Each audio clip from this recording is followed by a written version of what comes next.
Oke, sebentar ya. Oke. Ya, hari ini kita akan bahas kelanjutan yang kemarin tentang matematika ya, matematika bisnis, khususnya penerapannya dalam bidang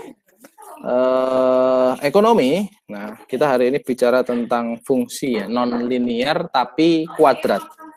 Misal, kita punya persamaan kuadrat kayak tadi, udah kelihatan ya share screen-nya ya. Oke. Saya share screen-nya, kita bahas contohnya. Misalkan kita punya X kuadrat min 8X plus 16 sama dengan 0. Itu misalnya ya. Nah, kita bisa namai secara mudah yang atas, yang depan, yang angka di depan sumbu X ini kita di depan angka X kuadrat, depan variabel X kuadrat kita sebutkan namanya A. Lalu ini yang ada di depan X ini kita kasih nama dia B. Yang nggak ada X-nya ini, nggak ada X-nya, kita kasih nama dia C. Ya, ada A, ada B, ada C. Nah, ada beberapa cara supaya kita bisa dapat X-nya berapa angkanya, ya. Karena kalau biasanya ada X kuadrat begini, berarti nilai X-nya ada 2. Kalau X-nya pangkat 3, berarti kemungkinan X-nya ada 3 penyelesaian, ada 3 himpunan penyelesaian. Nah, terus gimana caranya?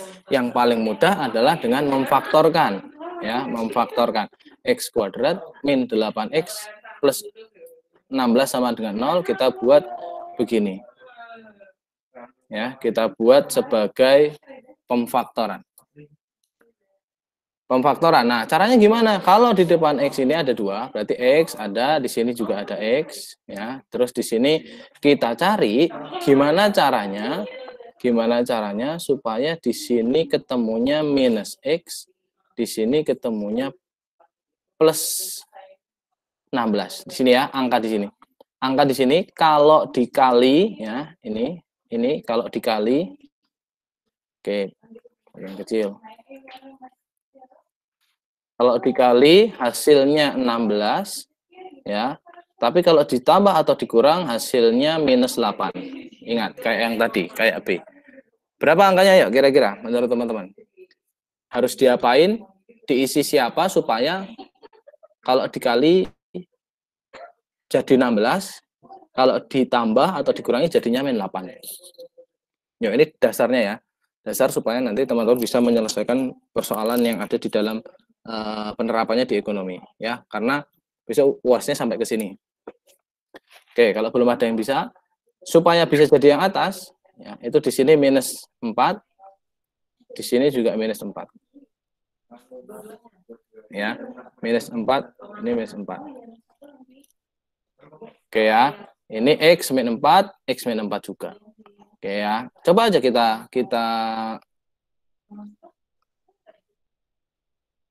ini ya, kita kalikan X dikali X ya, kayak ketemu ya, X kali X kuadrat, lalu X dikurangi X dikali min 4 berarti min 4X, min 4 dikali X kita ketemu lagi min 4X, lalu ini ke sini plus 16. Oke ya, X kuadrat min 4X min 4X berarti X kuadrat min 8X plus 16. Ini akan sama dengan 0. Oke ya, sama ya. Ini balik lagi ke atas. Oke ya, jadi salah satu cara dasar untuk teman-teman bisa melakukan pemfaktoran, nemuin X-nya mana, X1-nya mana, X2-nya mana adalah seperti ini. Oke ya, kalau begini kesimpulannya apa? Oh, berarti X1-nya 4, X2-nya juga 4. Berarti mereka akar-akarnya bisa kita bilang kembar. Kembar. Ya, X kuadrat min 8X plus 16. Nah, kita ambil contoh lagi yang kedua, biar lebih paham. Ada 3X kuadrat, ya, sini ya. 3X kuadrat, misalnya, min 12X plus 9 sama dengan 0. Nah, kita ada nih kata-kata soal begitu. Ya, 3X kuadrat min 12X plus 9 sama dengan 0. Nah, Ini bisa langsung kita faktorkan, bisa. Tapi secara sederhana kita bisa bagi jadi 3 semua dulu. Dibagi 3 semua dulu, ya berarti di sini X kuadrat, ya, 3-nya hilang. Ini min, 12-nya dibagi 3, berarti 4X. Lalu ini 9 dibagi 3 plus 3 sama dengan 0. Nah, X kuadrat min 4X plus 3 sama dengan 0. Sama kayak tadi, tinggal kita faktorkan. Begini ya, difaktorkan. Di sini X, di sini X. Kalau dikali, hasilnya harus 3. Kalau dikali, kalau dijumlah atau dikurang, ketemunya harus minus 4. Oke ya, kalau dikali, ketemunya 3.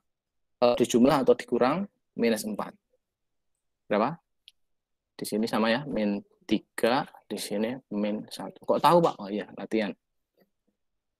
Ya, jadi X min 1, X min 3. Mau dibuktikan boleh. Ini kali ini ketemunya X kuadrat. Ya, yang depan kali ini ketemunya min 3X. Ini min X, ini sama ini, plus 3. Oke ya, jadi ini X kuadrat min 4X plus 3. Dengan 0. Oke ya, terus kalau udah tahu begini diapain? Kalau udah tahu begini berarti X-nya sama dengan 1, ya, satunya lagi X-nya sama dengan 3. Oke ya, tahu dari mana? Oke, kalau masih ada yang bingung.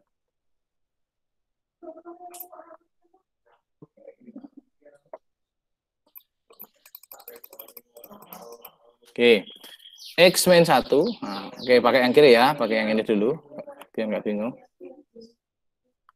Ini X min 1 kan sama dengan 0. Artinya X-nya ininya ke sana sama dengan 1. Atau yang kedua, X min 3 itu sama dengan 0. X-nya, nah min 3-nya pindah ke sana. Jadi 3. Oke ya, berarti X-nya sama dengan 1. Nah, atau X-nya sama dengan 3. Ada 2 ya, ada 2 kemungkinan. X1 sama X2. Nah, ada 2 kemungkinan. Ini dasar ya, supaya teman-teman bisa menyelesaikan soal-soal yang lain. Kalau ada yang belum paham, ya berarti harus dibuka-buka lagi buku SMP, buku SMA-nya, ya, biar tahu untuk dasarnya seperti apa. Nah, itu terkait dengan pendahuluannya. Oke, kalau penerapannya dalam bidang ekonomi gimana? Nah, penerapannya dalam bidang ekonomi yang paling sederhana itu adalah kita bicara supply and demand. Ya, di sini ada quantity, di sini ada price, ada quantity. Kalau dulu kita bicara price quantity itu garisnya lurus, datar, karena nggak pakai kuadrat, ya kan? Karena nggak ada kuadratnya. Kalau sekarang karena ngomongin persamaan kuadrat, berarti price demand-nya agak lengkung begini, agak lengkung. Nah, agak lengkung kayak gini. Tapi tetap sama, yang disebut sebagai titik equilibrium itu adalah kondisi di mana price sama dengan di mana quantity supply sama dengan quantity demand. Sama persis kayak kalau lurus. Titik equilibrium itu adalah kondisi yang paling spesial karena quantity of supply sama dengan quantity of demand. Oke ya, quantity supply, quantity demand. Nah, ini ada contoh soal. Fungsi di halaman 143, kalau ada yang bawa buku ya, dibuka halaman 143. Fungsi permintaan akan suatu barang ditunjukkan. Nah, fungsi permintaan berarti quantity demand. Fungsi permintaan 19 min P kuadrat. Quantity of demand. Kalau quantity of supply, yaitu fungsi penawaran adalah min 8 plus 2P kuadrat. Nah, begini. Fungsinya ada kuadratnya. Kalau dulu kita pernah belajar supply demand, itu nggak pakai kuadrat. Kalau sekarang ada kuadratnya. Ya, demand adalah permintaan, supply adalah penawaran. Nah, diketahui ada begini nih. Fungsi dari demand begini, fungsi dari supply begini. Fungsi demand sama fungsi supply. Pertanyaannya adalah berapa harga keseimbangan dan jumlah keseimbangan. Berapa price on equilibrium dan quantity of equilibrium.